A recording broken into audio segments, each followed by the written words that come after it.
शिंदेंच्या खात्यावरून अनिल परब शंभूराज भिडले. तेवढ्यात एकनाथ शिंदेंची सभागृहात एंट्री. परबांचा विषय 2 मिनिटात निकाली.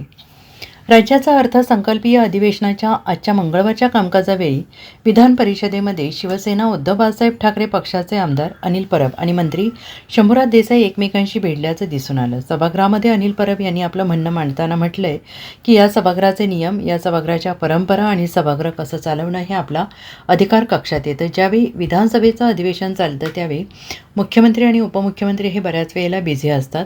त्यांच्याकडे वेगवेगळी जबाबदारी असते. ते आपल्या खात्याचा कारभार दुसऱ्यांकडे देतात. आम्ही आपल्याकडे मागणी करतो कुठल्या खात्याचे मंत्री, आणि ज्या वेळेला राज्यमंत्री नव्हते त्यावेळेला आम्ही मान्य करत होतो.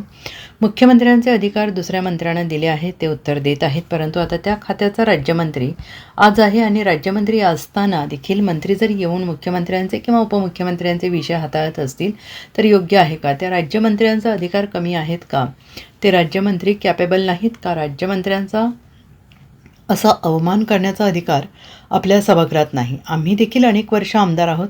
ज्या वेळेला मंत्री उपलब्ध नसतो त्यावेळेला राज्यमंत्री सभागृहात उत्तर देतो. मग राज्यमंत्री केलेत कशाला? राज्यमंत्र्यांना जर हे उत्तर देण्यासाठी वरच्या सभागृहात पाठवत नसेल तर या राज्यमंत्र्यांना काम काय? अगदी तुमचा कोणावर विश्वास नसेल तर कॅबिनेट दर्जा दिला ना, त्यांना तरी त्या उत्तर द्यायला. दुसरे, तुम्ही फक्त अहवाल मांडायला ठेवला आहे का? प्रदर्शन करायला ठेवलं आहे का? तुम्ही राज्यमंत्र्यांना अधिकार देत नाही. सभागृहांमध्ये हे काय चाललं आहे? मी आपल्याकडे मागणी करतो, तुम्ही कुठले उत्तर दिले मान्य करू, कारण आम्हाला तुमच्या कॅपॅसिटीच्याबद्दल पूर्ण माहिती आहे. परंतु राज्यमंत्र्यांना उत्तर द्यायला येत नाही. राज्यमंत्री सभागृहात असताना दुसऱ्या खात्याचा मंत्री तिसऱ्या खात्याचे उत्तर देतो आणि आश्वासन दिल्यानंतर या विषयांनी निकाली काढलं जात नाही. आश्वासन दिल्यानंतर त्या आश्वासनांची पूर्तता होत नाही.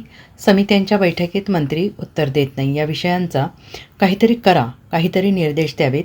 राज्यमंत्र्यांनी त्याचे उत्तर द्यावं, अन्यथा जो दुसरा मंत्री देईल उत्तर त्या मंत्र्यांनी त्या उत्तराची जबाबदारी घेतली पाहिजे. नाहीतर नाईलाजास्तव त्यांच्यावरतीच हक्कभंग आणला तर तो म्हणतो मी त्या खात्याचा मंत्री नाही, मी फक्त विधानसभेच्या कामकाजापुरता मंत्री आहे. याबाबत तुम्ही आम्हाला मार्गदर्शन करावं, कारण आपल्याकडून मार्गदर्शनाची अपेक्षा आहे. दुसरीकडे आमचा कोणी वाली नाही, आपण एकमेव आमचे वाली आहात. तुम्ही आम्हाला जर वाऱ्यावर सोडलं तर या सभागृहात आम्ही कशाला यायचं हाच मोठा प्रश्न आहे, असं म्हणत अनिल परब यांनी आपला संताप व्यक्त केला. खरं म्हणजे सभासदांची जी काही अडचण होऊ नये, त्यांच्या प्रश्नांना न्याय मिळावा म्हणून ही व्यवस्था केलेली आहे.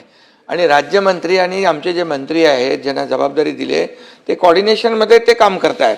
त्यामुळे आता मी बाहेर होतो आणि मी विचारलं आतमध्ये काय चालू आहे म्हणून मी आलो आतमध्ये. तर मी आता आलो याच्या हां देखील ऑब्जेक्शन असायचं काय कारण नव्हतं, कारण आपण राज्यमंत्र्यांना अधिकार दिले होते दुसऱ्या मंत्र्यांना.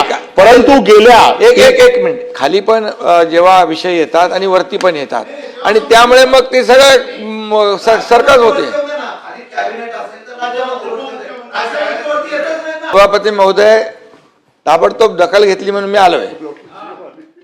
आणि म्हणून आता त्यांचा जो काही बॅकलॉग राहिलेला आहे, मी आता शंभूराज देसाईंना सांगितलंय की जे तुमचे प्रश्न जिथे जे उत्तरं दिलेली आहेत किंवा बैठका घ्यायची आहेत या सर्व द्या आणि 1 महिन्यामध्ये त्याची सगळी आपण पूर्तता करू. मी स्वतः वैयक्तिक लक्ष घालतो. पुन्हा विषय